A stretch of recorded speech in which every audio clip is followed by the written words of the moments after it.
Minoxidil will not fix your hair loss, and in this video I'll tell you exactly why you should not rely on it. First, we're going to talk about how it works, then why you should not rely on it to fix your hair loss, and when to add minoxidil into your routine, because right now I use it as well. My name is Jesse and I've been suffering from hair loss for over 9 years, and I went from this all the way to this, and I've also helped over 300 men overcome their hair loss as well. So why does minoxidil actually work? Well, we don't really know. We do know that minoxidil impacts certain potassium channels, which basically force our hair follicles to be in the growth phase. But that's literally it. We still don't know the exact workings of minoxidil to this day. What we do know is that it works very effectively and has worked for millions of people worldwide. So why should you not rely on it to fix your hair loss? Well, it really depends on your hair baseline. Within your current baseline, only 3 things can happen. It can improve, it can maintain, or it can get worse. Whatever your baseline is and whatever it does, just remember that minoxidil boosts your baseline. So if you are actually maintaining right now,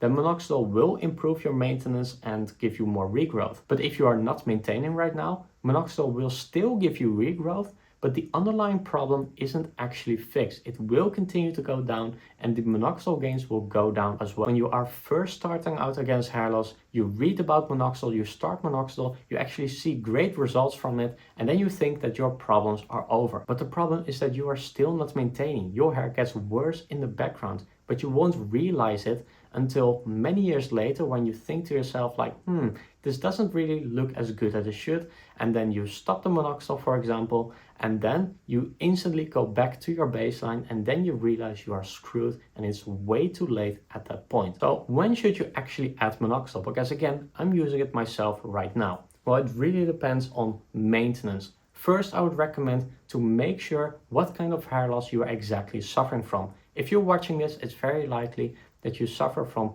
androgenic alopecia, which basically means you have a progressive disorder where your hair gets worse in a pattern, resulting in hairline loss, crown loss, or diffuse thinning. Androgenic alopecia is not actually solved by minoxidil. If you want to solve it and you want to maintain from that, you have to start either finasteride or dutasteride.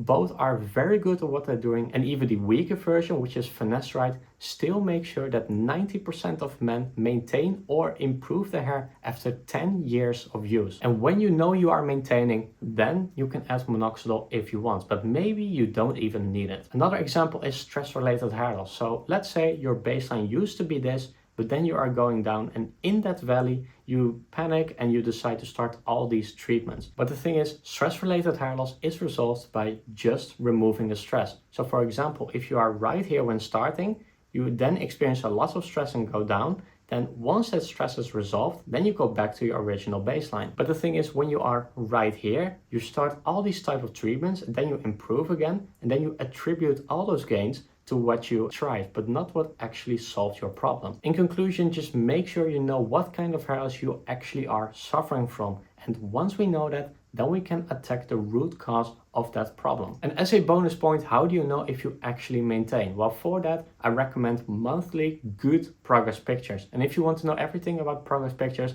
I have a video posted on this channel that tells you everything you have to know, because that makes sure our hair loss journey becomes measurable and objective. If you have any questions, just let me know in the comments, and I will see you in the next video.